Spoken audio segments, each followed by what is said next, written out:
കണ്ണൂർ വിമാനത്താവളത്തിലെ ദൃശ്യങ്ങളാണ് പ്രേക്ഷകർ ഇപ്പോൾ കാണുന്നത്. മുൻ മുഖ്യമന്ത്രി നിലവിലെ പ്രതിപക്ഷ നേതാവ് പിണറായി വിജയന് അവിടെ വലിയ സ്വീകരണം പ്രവർത്തകർ ഒരുക്കുകയാണ്. അദ്ദേഹം തിരുവനന്തപുരത്ത് ഈ വി.ഡി. സതീശൻ സർക്കാരിന്റെ UDF സർക്കാരിന്റെ സത്യപ്രതിജ്ഞ ചടങ്ങിൽ പങ്കെടുത്ത് കണ്ണൂരിലേക്ക് മടങ്ങിയെത്തുമ്പോഴാണ് ഈ സ്വീകരണം പ്രവർത്തകർ ഒരുക്കുന്നത് എന്നുള്ളത് കൂടിയുണ്ട്. വലിയ ആവേശം അവിടെ കാണാൻ സാധിക്കുന്നുണ്ട്. പ്രതികരണത്തിന് തയ്യാറാകുമോ എന്നുള്ളത് അറിയില്ല. തെരഞ്ഞെടുപ്പിന് ശേഷം എന്തായാലും അദ്ദേഹം പരസ്യമായ പ്രതികരണങ്ങൾക്കൊന്നും ഇതുവരെ തയ്യാറായിട്ടില്ല. ഫേസ്ബുക്ക് പോസ്റ്റിലൂടെ മാത്രമാണ് ഈ തെരഞ്ഞെടുപ്പുമായി ബന്ധപ്പെട്ട സാഹചര്യങ്ങൾ വിശദീകരിച്ചത്. ചോദ്യമായി ചോദിച്ചപ്പോൾ പാർട്ടി സെക്രട്ടറിയോട് MV ഗോവിന്ദനോട് ചോദിക്കാനായിരുന്നു പറഞ്ഞിരുന്നത്.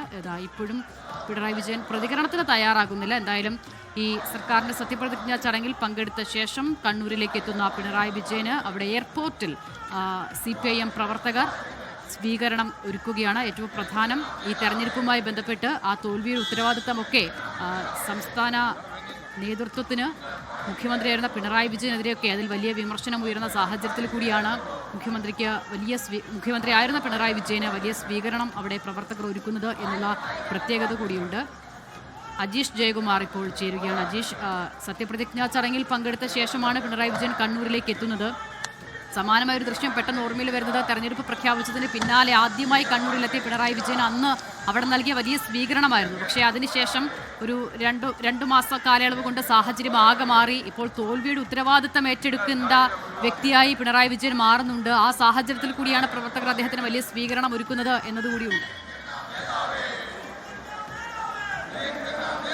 ആസിദ്, എന്തായാലും പുതിയ റോളിലാണ് പിണറായി വിജയൻ ഇപ്പോൾ കണ്ണൂരിൽ എത്തിയിരിക്കുന്നത്. പ്രതിപക്ഷ നേതാവായി ചുമതല ഏറ്റെടുത്ത ശേഷം ആദ്യമായിട്ടാണ് അദ്ദേഹം സ്വന്തം നാട്ടിലെത്തിയിരിക്കുന്നത്. അതിനുവേണ്ടിയായിട്ടാണ് പ്രവർത്തകർ ഇവിടെ അദ്ദേഹത്തെ മുദ്രാവാക്യം വിളിച്ച് സ്വീകരിച്ചത്. കുടുംബസമേതമായിരുന്നു പിണറായി വിജയൻ കണ്ണൂരിൽ എത്തിയത്. അല്പസമയം മുമ്പായിരുന്നു തിരുവനന്തപുരത്ത് നിന്ന് അദ്ദേഹം സത്യപ്രതിജ്ഞയ്ക്ക് ശേഷം കണ്ണൂരിലെത്തിയത്. എന്തായാലും പ്രവർത്തകർ വലിയ ആവേശോജ്വലമായ സ്വീകരണമാണ് പിണറായി വിജയന് നൽകിയത്. മുഖ്യമന്ത്രി സ്ഥാനത്ത് നിന്ന് മാറിയ ശേഷം പ്രതിപക്ഷ നേതാവായി എത്തിയതിനു ശേഷം ആദ്യമായിട്ടാണ് അദ്ദേഹം കണ്ണൂരിലെത്തുന്നത്. എന്തായാലും ഈ തോൽവിയിൽ എന്തെങ്കിലും തരത്തിലുള്ളൊരു പ്രതികരണം അദ്ദേഹം നടത്തിയില്ല. നമ്മൾ പ്രതികരിക്കാമോ എന്ന് പ്രതിപക്ഷ നേതാവ് എന്ന പുതിയ റോൾ ഏറ്റെടുത്തതിന് ശേഷം പ്രതികരിക്കാമോ എന്ന് ചോദിച്ചിരുന്നു. പക്ഷേ അദ്ദേഹം പിന്നെ കാണാം എന്നുള്ളതായിരുന്നു നൽകിയ മറുപടി. എന്തായാലും ഈ തെരഞ്ഞെടുപ്പ് ഫലം വന്നതിന് ശേഷം ഇതുവരേക്കും മാധ്യമങ്ങളെ കാണാൻ പിണറായി വിജയൻ തയ്യാറായിട്ടില്ലായിരുന്നു. ഇന്ന് നമ്മൾ ചോദിച്ചിരുന്നു പുതിയ റോൾ ഏറ്റെടുത്തതിന് ശേഷമെങ്കിലും മാധ്യമങ്ങളെ കാണുമോ എന്നും. എന്നാലും അദ്ദേഹം ഒന്നും പറയാൻ തയ്യാറായില്ല. അദ്ദേഹം മൗനിയായി തന്നെ വാഹനത്തിൽ കയറി പോവുകയായിരുന്നു. എന്തായാലും പ്രവർത്തകർ അദ്ദേഹത്തെ സ്വീകരിച്ചിരിക്കുന്നു.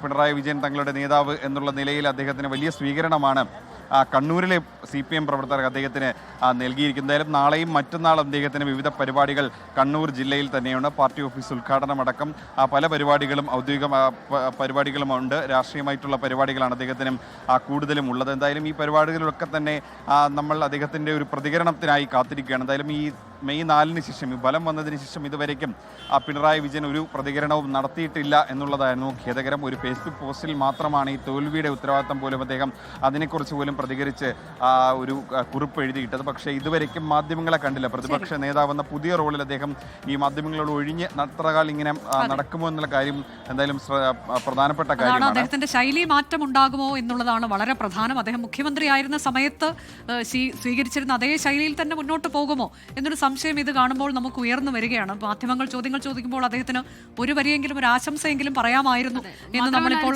പ്രതിപക്ഷത്തെ നയിക്കാൻ പോകുന്ന ആളാണ്. അപ്പോൾ പ്രതിപക്ഷം ഇനി എങ്ങനെയാണ് ക്രിയാത്മകമായി പ്രവർത്തിക്കാൻ പോകുന്നതിൽ നടക്കം ജനങ്ങളോട് സംവദിക്കേണ്ട ഉത്തരവാദിത്വം അദ്ദേഹത്തിനുണ്ട്. പക്ഷെ അതിന് തയ്യാറാകുന്നില്ല എന്നതുകൂടി.